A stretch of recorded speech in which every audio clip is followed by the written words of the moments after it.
हे असं होतील. आलं लक्षात? तर हा अँगल किती असतो इथला 180. हा अँगल असतो 180. तर म्हणजे हा वेक्टर P आहे, इथून हा दुसरा वेक्टर Q आहे. म्हणजेच ही केस कोणती आहे? Anti parallel.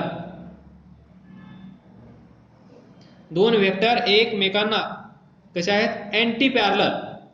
तर पहा, पॅरलल मध्ये दोघांचा ॲरो पहा, हेड, याला आपण काय म्हणतो? हेड. याला काय म्हणतो आपण? हेड. इथला हेड, इथला हेड कसे आहेत? अपोजिट डायरेक्शन मध्ये आहेत.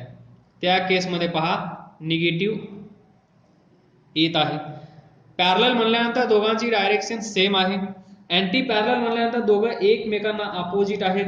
सो दिस इज सेकंड केस.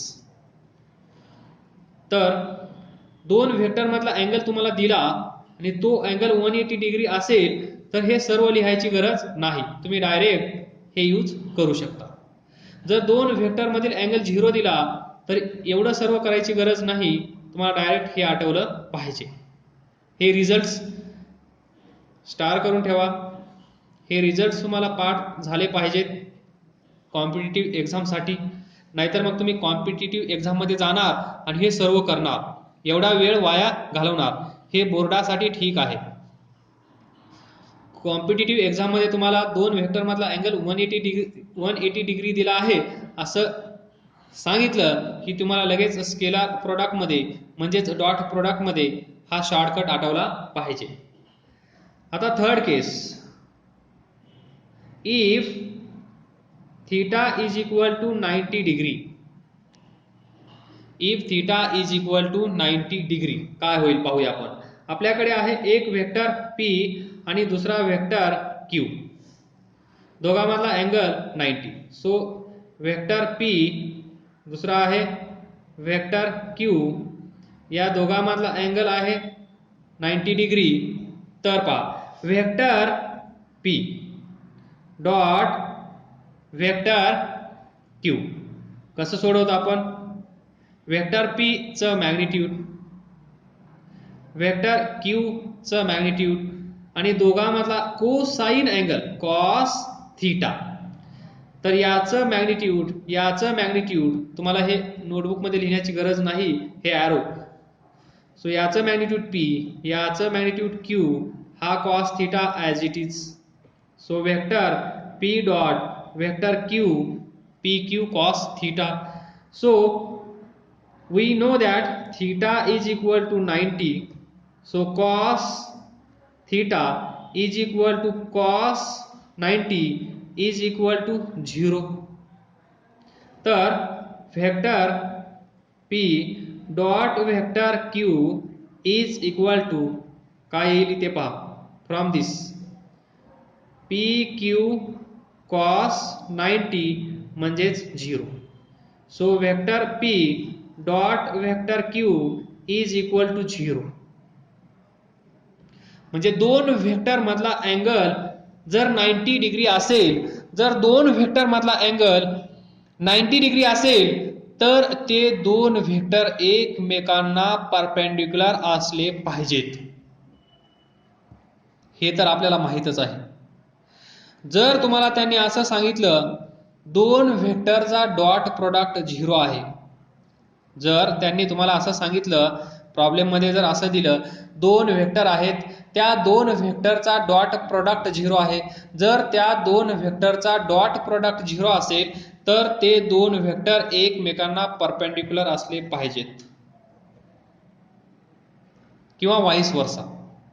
जर दोन व्हेक्टर एकमेकांना परपेंडिक्युलर असतील तर त्या दोन व्हेक्टरचा डॉट प्रोडक्ट 0 येतो. जर ते दोन व्हेक्टरचा डॉट प्रोडक्ट 0 असेल तर ते दोन व्हेक्टर एकमेकांना परपेंडिक्युलर असले पाहिजेत, इथून इकडे आणि इथून इकडे. सो ही तिसरी कन्सेप्ट खूप महत्त्वाची आहे, IMP. दोन रिझल्ट इथे तयार होत आहेत. दोन कोणते रिझल्ट तयार होत आहेत ते पहा. मी तुम्हाला सांगत आहे. सो लक्षात ठेवायचं आहे, ही एक स्पेशल केस आहे.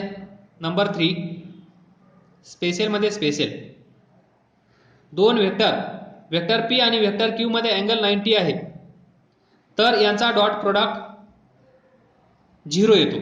आणि जर तुम्हाला डायरेक्ट दिलं vector P dot vector Q is equal to 0 असेल, तर तुम्हाला याचा अर्थ समजला पाहिजे की वेक्टर पी आणि वेक्टर क्यू एकमेकांना परपेंडिक्युलर असले पाहिजेत, तेव्हाच त्यांचा डॉट प्रोडक्ट 0 येत आहे. हे दोन एकमेकांना परपेंडिक्युलर असल्याशिवाय डॉट प्रोडक्ट 0 येणार नाही. कारण कंडिशन काय आहे, अँगल बिटवीन टू व्हेक्टर, दोन व्हेक्टर मधला अँगल, दोन व्हेक्टर मधला अँगल 90 डिग्री असेल तर त्या दोन व्हेक्टरचा डॉट प्रोडक्ट 0 असतो, किंवा दोन व्हेक्टरचा डॉट प्रोडक्ट 0 असेल तर ते दोन व्हेक्टर एकमेकांना परपेंडिक्युलर असतात. ही एक स्पेशल केस लक्षात ठेवा. आताच आपण पाहिलं if theta is equal to 0, म्हणजे हा वेक्टर पी आहे, हा वेक्टर क्यू आहे, या दोन वेक्टर मध्ये अँगल थीटा असतो. हा थीटा जर 0 असेल तर आपण पाहिलं हा वेक्टर पी असतो, वेक्टर पी आणि हा वेक्टर क्यू, हे दोन वेक्टर एकमेकांना पॅरलल असतात. हे आपण पाहिलं. आता इथे पहा पॅरलल म्हणजे काय. इथे पहा Y axis, x axis, Z axis. Along X axis काय असतो, I cap. Along Y axis काय असतो, जे कॅप. अलॉंग झेड ऍक्सिस काय असतो, के कॅप. वेअर आय कॅप, जे कॅप अँड के कॅप काय आहेत, unit vectors along X axis, along Y axis, along Z axis. Along X axis I cap, along Y axis जे cap, along Z axis के cap. जिथे कुठे तुम्हाला i cap दिसेल त्यावेळेस तुम्ही लगेच समजून जायचं त्या व्हेक्टरची डायरेक्शन असे असेल. जिथे कुठे तुम्हाला जे कॅप दिसेल तिथे लगेच समजून जायचं त्या व्हेक्टरची डायरेक्शन अशी असेल. जिथे कुठे हा असेल तिथे असा असेल, जिथे कुठे के असेल तिथे अलॉंग झेड ऍक्सिस. तर आता पहा हे दोन व्हेक्टर, जेव्हा दोन व्हेक्टर मधला अँगल व्यवस्थित पहा, most important topic, vector P आणि वेक्टर क्यू, वेक्टर पी आणि वेक्टर क्यू या दोन व्हेक्टर मधला अँगल जेव्हा 0 होतो तेव्हा ते दोन व्हेक्टर एकमेकांना पॅरलल असतात. तेव्हा ते दोन व्हेक्टर एकमेकांना पॅरलल असतात. इथे आपल्याला पाहायला भेटत आहे. आता इथे पहा वेक्टर पी आणि वेक्टर क्यू या दोघांची डायरेक्शन का, या दोघांची डायरेक्शन, हा पण अलॉंग पॉझिटिव्ह एक्स ऍक्सिस, हा पण along positive x axis. So इथे जर मी ड्रॉ केला हा वेक्टर पी, इथे जर मी ड्रॉ केला हा वेक्टर क्यू, तर वेक्टर पी आणि वेक्टर क्यू कशा आहेत, अलॉंग एक्स ऍक्सिसला पॅरलल आहेत. हे दोन एकमेकांना पॅरलल आहेत. या सिच्युएशनचाच फक्त विचार करा. प्रत्येक ठिकाणी हे ट्रू असेल, फक्त एक सिच्युएशन तुम्ही समजून घ्या, बाकी सर्व ठिकाणी हे लॉजिक अप्लाय करता येईल. तर एक्स ऍक्सिस आपल्याला माहित आहे सदैव हॉरिझॉन्टल असते.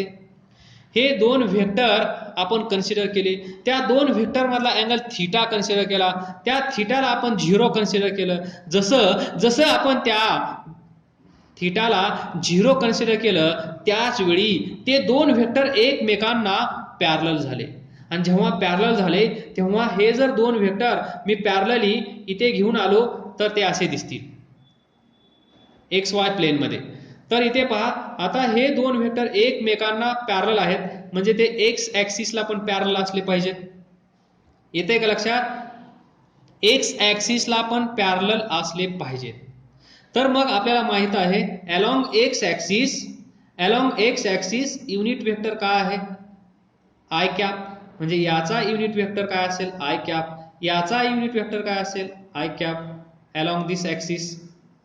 मग आता पहा जादू पहा, vector P dot vector Q हे कसं सोडवतो आपण. वेक्टर P चं मॅग्निट्यूड, वेक्टर Q चं मॅग्निट्यूड आणि दोघांमधला अँगल थीटा. आता पहा unit vector I cap, unit vector I cap याची डायरेक्शन सेम आहे, सर्वांची डायरेक्शन सेम आहे. म्हणजे इथे युनिट वेक्टर आय कॅप, इथे पण आय कॅपच असला पाहिजे, इथे पण आय कॅपच असला पाहिजे, कारण along X axis we consider unit vector I cap.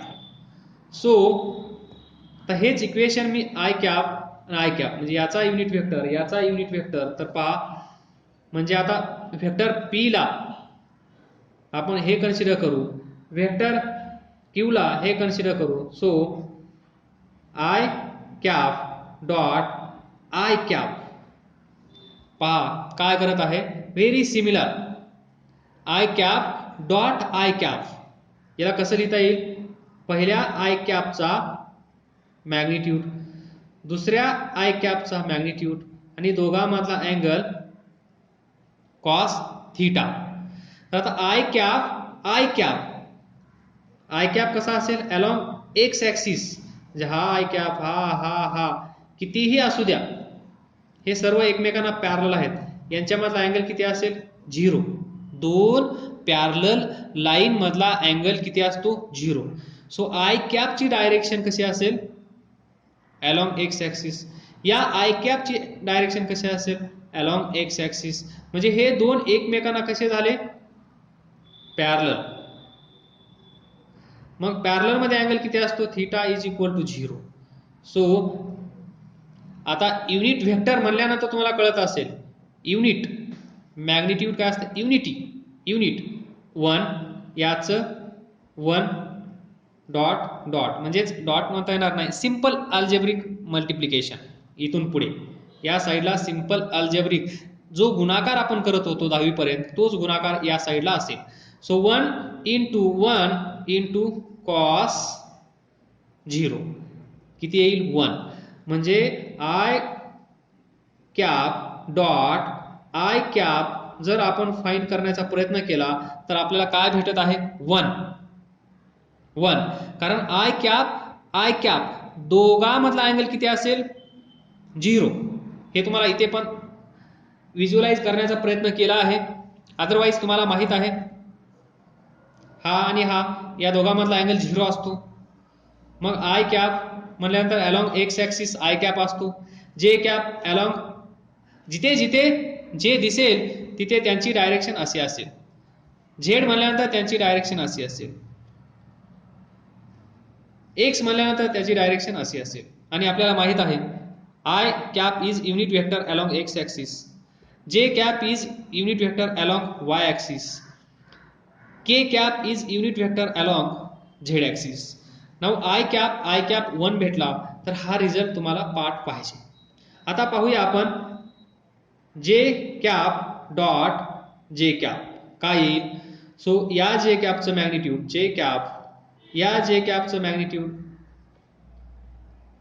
आणि दोघांमधला अँगल कॉस थीटा. आता जे म्हणल्यानंतर दोघांची डायरेक्शन अशीच असेल, सर्व असे असतील, मग हे एकमेकांना पॅरलल असतील. जे आहे ना जे म्हणजेच अलॉंग वाय ऍक्सिस, मग वाय ऍक्सिस मध्ये कितीही वेक्टर असू द्या त्या वेक्टर मधला अँगल किती असेल 0. So cos 0 is equal to 1 because theta is equal to 0 along Y axis. ही वाय ऍक्सिस आहे, म्हणजे हा वेक्टर असू द्या, हा वेक्टर असू द्या, हा वेक्टर असू द्या, हा वेक्टर असू द्या, जेवढे वेक्टर्स अलॉंग वाय ऍक्सिस या डायरेक्शन मध्ये असतील हे सर्व एकमेकांना कसे असतील पॅरलल. आणि पॅरलल म्हणल्यानंतर त्यांच्यामधला अँगल किती असतो 0. So J cap. सो याचं मॅग्निट्यूड 1 याचं मॅग्निट्यूड 1 आणि हा कॉस 0 किती येईल again 1. So J cap dot J cap is equal to 1. Similarly K cap, so K cap dot K cap is equal to K cap magnitude, त्यानंतर K cap magnitude दोघांमधला angle theta. आता K म्हणल्यानंतर along Z, मग कितीही vector असू द्या, हा vector पहिला, हा वेक्टर दुसरा, हा वेक्टर तिसरा, हा वेक्टर चौथा, अलॉंग झेड ऍक्सिस, तर हे सर्व वेक्टर एकमेकांना कसे असतील पॅरलल. मग पॅरलल म्हणल्यानंतर यांच्यामधला अँगल किती असेल 0. तसंच आपण इथे के कॅपला कन्सिडर करत आहोत.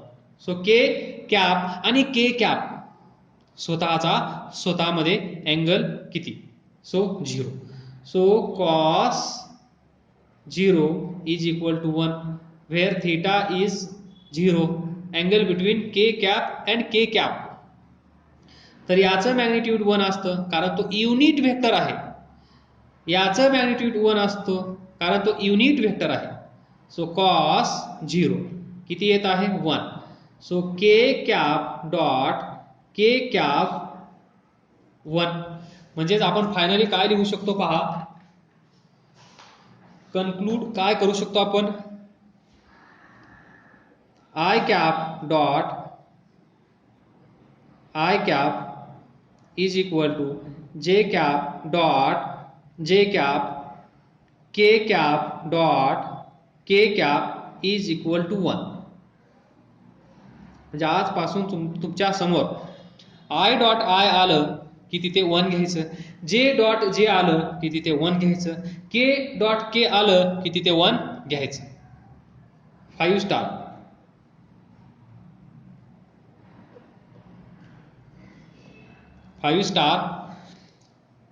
आलं लक्षात. याचा अर्थ काय असतो, I cap is unit vector along X axis. मग हा पण आय कॅप आहे. सर्व अलॉंग एक्स ऍक्सिस असतील तर ते एकमेकांना पॅरलल असतील आणि पॅरलल मध्ये अँगल 0 असतो. So theta is equal to 0 असल्यामुळे हे असं आलं आहे. आणि हे कुठून आलं आहे परत एकदा सांगत आहे पहा, vector P dot vector Q is equal to vector P चं मॅग्निट्यूड वेक्टर क्यू चं मॅग्निट्यूड आणि कॉस थीटा. याचं मॅग्निट्यूड पी, याचं मॅग्निट्यूड क्यू आणि हा कॉस थीटा. सो पी ला आपण I cap, Q I cap, so याचं मॅग्निट्यूड 1, याचं मॅग्निट्यूड 1 आणि हा कॉस, दोघांमधला angle 0. So 0 is equal to 1. तसंच जे जे, तसंच K K. Now most important second 5 star. तर पहा, यानंतर आपण पाहिलं होतं third case.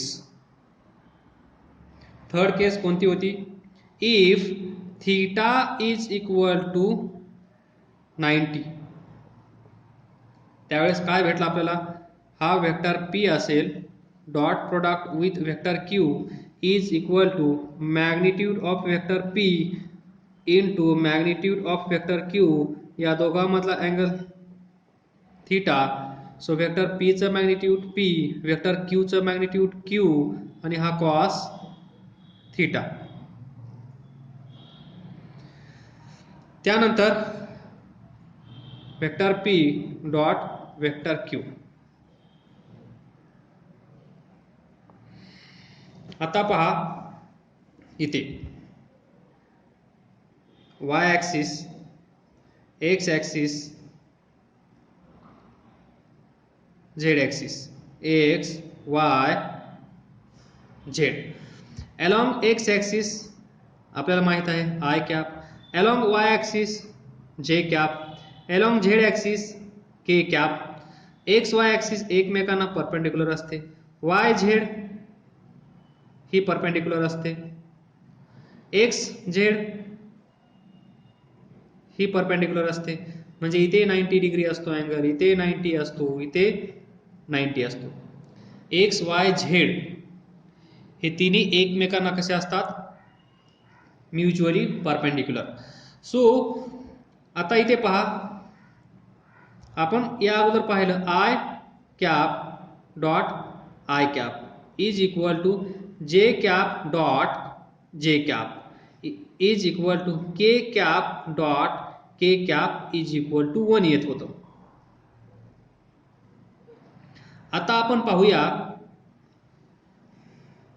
I cap dot J cap is equal to question mark, J cap dot K cap is equal to question mark, त्यानंतर K cap dot I cap is equal to question mark. तर पहा मग तुम्हाला प्रश्न पडेल जे cap dot I कॅपचं काय करायचं, K cap dot J cap is equal to काय असेल, I cap dot K cap is equal to काय असेल. तर आताच आपण पाहिलं होतं, काय पाहिलं होतं, scalar product obeys the commutative law of the vector multiplication, म्हणजेच सिक्वेन्स डॉट प्रोडक्ट मध्ये मॅटर करत नाही. Vector P dot vector Q हेच असेल equal to vector Q dot vector P. म्हणजे पहा पी क्यू असू द्या किंवा क्यू पी असू द्या, या दोघांचा रिझल्ट सेमच येतो हे आपण पाहिलं होतं. म्हणून आय कॅप आय जे जे के किंवा के आय किंवा जे आय, याच्या उलट जे के के जे किंवा के आय आय के, तर हे दोन्ही सेमच असेल बाय दिस कॅरेक्टरिस्टिक्स. तर आता आपण हे फाइंड करूया. So I cap dot J cap is equal to काय असेल, by scalar product, by using scalar product और by using dot product we can write याचं मॅग्निट्यूड ऑफ आय कॅप, त्यानंतर मॅग्निट्यूड ऑफ जे कॅप, त्यानंतर cos theta. आता I आणि J पहा, I कुठे आहे पहा, आय अलॉंग एक्स ॲक्सिस, जे पहा along Y axis. So x and Y या दोन ॲक्सिस मध्ये अँगल किती आहे 90. अरे पहा I cap along X axis, I cap is unit vector along X axis. त्यानंतर J cap is unit vector along Y axis. आलं लक्षात, J cap is unit vector along Y axis, I cap is unit vector along x axis. So we know that angle between x and y axis तोच angle असेल angle between I cap and j cap, कारण I cap is along x axis, j cap along y axis. जर x आणि y मध्ये angle 90 असेल तर I cap आणि j cap मध्ये angle किती असेल 90. So angle between I cap and j cap is 90. म्हणजेच मग आपण लिहू शकतो थीटा इज इक्वल टू 90. मग आता हेच इक्वेशन लिहू शकतो I cap dot J cap is equal to, याचं मॅग्निट्यूड 1 असतं युनिट व्हेक्टर, याचं मॅग्निट्यूड 1 असतं 1 इंटू 1 इंटू कॉस किती आहे 90. तर कॉस 90 किती असतं 0. So it becomes 0. So I dot J I cap dot J cap is equal to 0. We are discussing that if theta is equal to 90, so angle between two vectors is 90, or we can say that two vectors are perpendicular to each other. म्हणजेच vector P आणि हा vector Q या दोघांमधला angle 90. तिथे पाहिलं vector P dot vector Q is equal to vector P vector Q cos theta is equal to P Q cos theta. So vector P dot vector Q हे आपण पाहिलं आहे. आता इथे आपण काय पाहिलं, I cap dot J cap is equal to काय आला 0. आता आपण पाहूया जे कॅप डॉट के कॅप काय येतं, x axis, Y axis, Z axis. इथे असेल आय कॅप, इथे असेल जे कॅप, इथे असेल के कॅप. सो एक्स आणि वाय मधला अँगल 90, वाय आणि झेड मधला अँगल 90, एक्स आणि झेड मधला अँगल 90. तेच अँगल असतील आय आणि जे मध्ये, जे आणि के मध्ये, आणि के आणि आय मध्ये. सो आता आपल्याला काय करायचं आहे, ही प्रॉपर्टी तर तुम्हाला पाठच झाली. P Q vector scalar product और डॉट प्रोडक्ट वेक्टर पी आणि वेक्टर क्यू किती येतो, पी क्यू कॉस थीटा. आता पी आणि क्यू जसं घेतलं तसं आता पी आपण कन्सिडर करू. जस्ट इमॅजिन पी ची जागा कोण घेत आहे, जे.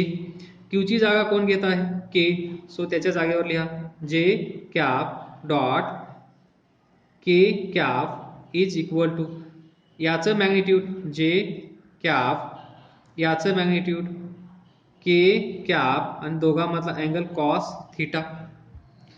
आता जे कुठे आहे, अलॉंग वाय ॲक्सिस. के कुठे आहे, अलॉंग झेड ॲक्सिस.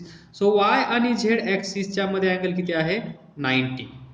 जर वाय आणि झेड ॲक्सिस या दोन ॲक्सिस मध्ये अँगल 90 असेल तर जे आणि के मध्ये अँगल किती असेल, तोच असेल. कारण जे अलॉंग वाय, के अलॉंग झेड. के ची डायरेक्शन अशी आहे आणि जे ची डायरेक्शन अशी आहे, तर या दोघांमध्ये अँगल किती आहे, 90. So theta is equal to 90. Then J cap dot K cap is equal to याचं मॅग्निट्यूड 1, याचं मॅग्निट्यूड 1, आणि याचं मॅग्निट्यूड म्हणजेच कॉस 90 काय असेल, cos 90 0. So 0. So J dot K becomes 0. त्यानंतर आपण कन्सिडर करूया, आता पहा सिक्वेन्स पहा, आय डॉट जे, जे dot K, K dot I. Sequence मध्ये आय जे पहा, इथे आय लिहा, इथे जे लिहा, इथे के लिहा. आय जे, जे के आणि के आय.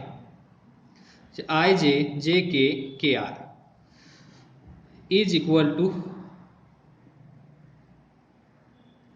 0 येत आहे, कारण आय जे 0 आला, जे के 0 आला. आता के आय काय येतो ते पाहूया. So again vector P dot vector Q is equal to P Q cos theta. हे तुम्हाला कळलं आहे. So Y axis, X axis, Z axis, X Y Z. Along X axis I cap, along Y axis J cap, along Z axis K cap. X आणि Y मधला angle 90, Y आणि Z मधला angle 90, X आणि Z मधला angle 90. म्हणजेच angle between I cap and जे cap काय असेल, 90. अँगल बिटवीन जे के किती असेल, 90. Angle between K cap i cap काय असेल, 90. तर पहा I along x, K along Z. So x and Z या दोघांमध्ये अँगल किती आहे, म्हणजे आय कॅप असा असेल, दिस इज आय कॅप आणि दिस इज के कॅप. तर यांच्यामध्ये अँगल किती असेल, 90. सो पी ची जागा कोण घेईल, पीच्या जागेवर के येईल आणि क्यूच्या जागेवर आय येईल. So K cap dot I cap is equal to K कॅपचं मॅग्निट्यूड, आयचं मॅग्निट्यूड आणि दोघांमधला अँगल कॉस थिटा. आपल्याला माहित आहे theta is equal to 90. So याचं मॅग्निट्यूड 1 असतं, याचं मॅग्निट्यूड 1 असतं. पुढे जाऊन याचा अर्थ चेंज होणार आहे. This is simple algebraic sign for multiplication. Cos 90 काय येईल 0. So 1 into 1 into 0 0. So K I पण 0 आला. म्हणजे finally we can write I cap dot J is equal to J cap dot K cap dot I cap is equal to 0. आणि हे तुम्हाला पाठ करायचं आहे. 1 star 2 star 3 star 4 star 5 star. हा रिझल्ट तुम्हाला लक्षात राहायला पाहिजे. फॉर डॉट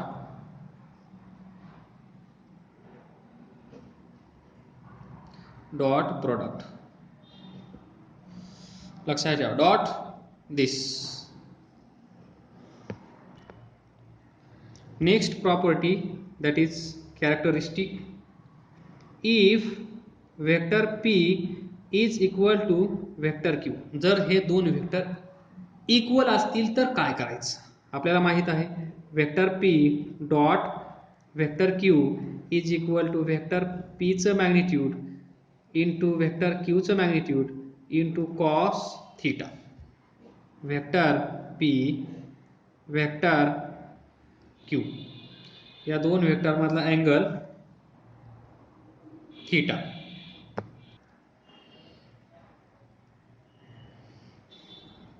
याचं मॅग्निट्यूड p, याचं मॅग्निट्यूड q आणि हा cos theta. Vector p dot vector q याला काय दिलं त्यांनी vector if vector p is equal to vector q. जर असं दिलं तर काय होईल. तर पहा p आणि q सेम होतील, म्हणजेच या दोघांचं मॅग्निट्यूड सेम असलं पाहिजे. So p is equal to q आणि दोघांमधला अँगल काय असेल थिटा इज इक्वल टू 0. तर इथे काय येईल p q सेम असल्यामुळे एक तर p कन्सिडर करा किंवा q. So p square cos 0 is equal to p